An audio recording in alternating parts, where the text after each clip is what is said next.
नमस्ते। न जाने किस मुल्ला ने अफवाह उड़ाई कि अगर रमजान में ठुके तो सीधे जन्नत में जाओगे, जहां 72 हुरे उनके पैरों को धोकर पिएगी। इतना तो पक्का है कि यह अफवाह यकीनन पाकिस्तान से ही उठी होगी, क्योंकि दुनिया के तमाम फंटर फटेरू और बकलोल मुल्ला यही निवास करते हैं। पर बवंडर उस वक्त मचा जब यह अफवाह पाकिस्तान से चलकर सीधे इजराइल के कानों तक पहुंच गई। नतीजा यह हुआ कि पीएम बेंजामिन नेतन्याहू ने सेना को आदेश दिया कि वो गाजा में सैन्य ऑपरेशन की गति तेज कर दे।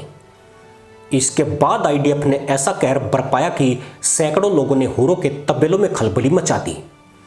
माना जा रहा है कि इन लोगों का हुर मिलन पाकिस्तानी मौलाना की कारस्तानी की वजह से हुआ है, यानी तहमंद बांधे थे इज्जत के लिए पर उठ गए मैयत के लिए।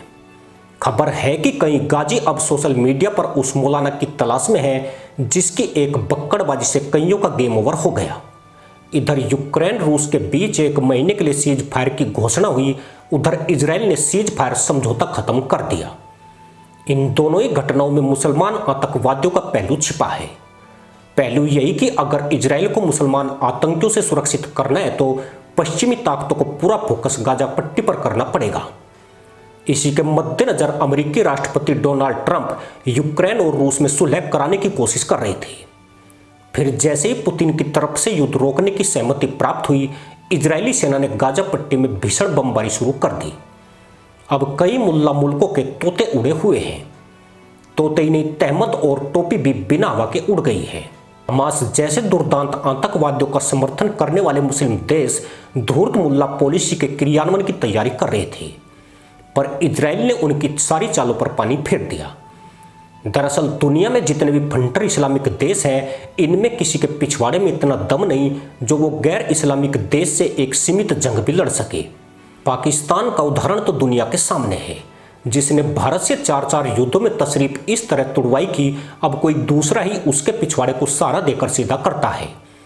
अपनी इसी कमजोरी के चलते तमाम मुस्लिम देश पिछवाड़ा तोड़ने वाले देश के प्रतिद्वंदी देश की तलाश में रहते हैं। जब गाजा में इजराइल ने जाहिलों की बजानी शुरू की तो मुस्लिम देशों को रूस और चीन से बड़ी उम्मीदें थी, पर चीन का असूल है कि वह कभी भी दूसरे की फट्टी में टांग नहीं अड़ाता है। उसे तो इस्लामिक देशों को लोन देने और उसका ब्याज वसूलने से फुर्सत नहीं है। चीन तो यही चाहता है कि हर इस्लामिक देश कंगाल और फटेरू हो जाए, जिसके बाद चीन उसे कर्ज देकर उसके संसाधनों पर कब्जा कर ले। इसलिए चीन ने गाजा पट्टी में असुर संहार के तमाशे को एंजॉय किया, जबकि रूस अपने द्वारा शुरू किए यूक्रेन युद्ध में ऐसा फंसा कि उसे भी मुल्लाओं की चीख पुकारें सुनाई नहीं दी। अब डोनाल्ड ट्रंप ने पुतिन को अपना यार बना लिया तो इस्लामिक देशों की लिस्ट में कोई गैर इस्लामिक देश शुभचिंतक नहीं बचा है। ले देकर हिंदुस्तान है, जो दुनिया की चौथी महाशक्ति है, पर यहां पर मोदी सरकार भी मुल्लाओं की तहमंदबाजी से परेशान है। ऐसे में एकमात्र विकल्प यही बचता है कि नए तहमंद सिलवाओ, मौत को गले लगाओ और बिना टिकट कटाए हुरों का दरवाजा खटखटाओ। मतलब घुमा फिरा कर सारी आफत 72 हुरों पर आ गई है। अब ये हुरे उस मुल्ला को कोस रही है जिसने बेवजह उन्हें इस लफड़े में लपेट दिया है। यूं भी पिछले काफी वक्त से हुरों का जीना आराम हो चुका है। इतनी हुरे नहीं जितने हूर प्रेमी आदाब बोलकर कब्रों में दफनाए जा रहे हैं। अगर हरेक को 72 हुरे दी गई तो हुरों के तबेलों में जनसंख्या विस्फोट हो सकता है।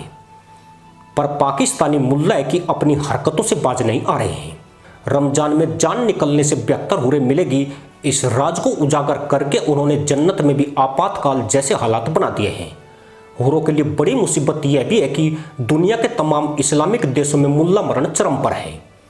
कहीं ये एक दूसरे को ही काट रहे हैं तो कहीं ये पिछवाड़े दिखाकर सामने वाले को ठोकर मारने का ऑफर दे रहे हैं। आंकड़े सटीक ना हो सही, पर ऊपर नीचे हो सकते हैं। पिछले 1 साल के भीतर 2 लाख से ज्यादा जाहिल बिना परमिशन के हुरों के दरवाजे तक पहुंच चुके हैं। इनमें गाजा के 60,000 फटेरू ही शामिल नहीं है, बल्कि Pakistan, Syria, Nigeria, Yemen, Lebanon, Bangladesh और अफगानिस्तान के जाहिल भी शामिल हैं। गाजा पट्टी की बड़ी आबादी को सीरिया में भेजने की योजना का पता अब हुरों को भी लग चुका है। इसने उनके तबेलों में हलचल बढ़ा दी है, क्योंकि इससे यह तय होता है कि मुल्ला मरण की प्रक्रिया में और तेजी आने वाली है। इजराइल सिर्फ गाजा पट्टी पर ही अटैक नहीं कर रहा है, बल्कि वह सीरिया पर भी हमला शुरू कर चुका है ताकि वह सीरिया के एक हिस्से को कब्जा करके वहां पर गाजियों को बसा सके। यानी हूरों के तबेलों में चुनौती लगातार बढ़ती जा रही है, पर बावजूद इसके मुल्ला भी कम घटेरू नहीं है। वह अभी भी इजराइल आ मुझे मार की पुकार लगा रहे हैं, इस बात की परवाह किए बिना कि उनकी वजह से हूरों की सांसें अटकी पड़ी है और हाय अल्लाह की चीखें लगा रही हैं। वैसे ये भी अच्छा है कि हूरों पर सिर्फ मुल्लाओं का ही कॉपीराइट है। अगर यहूदी या ईसाइयों को भी इसका चस्का लग जाता तो धरती युद्ध में ही खत्म हो जाती। रमजान में मरने और गैर मुस्लिम को मारने से जन्नत और हूर मिलती है तो पाकिस्तानी मुल्लाओं को इजराइल का शुक्रगुजार होना बनता है, जो एक नेक काम में गाजा के मुसलमान आतंकवादियों को सही जगह भेज रहा है।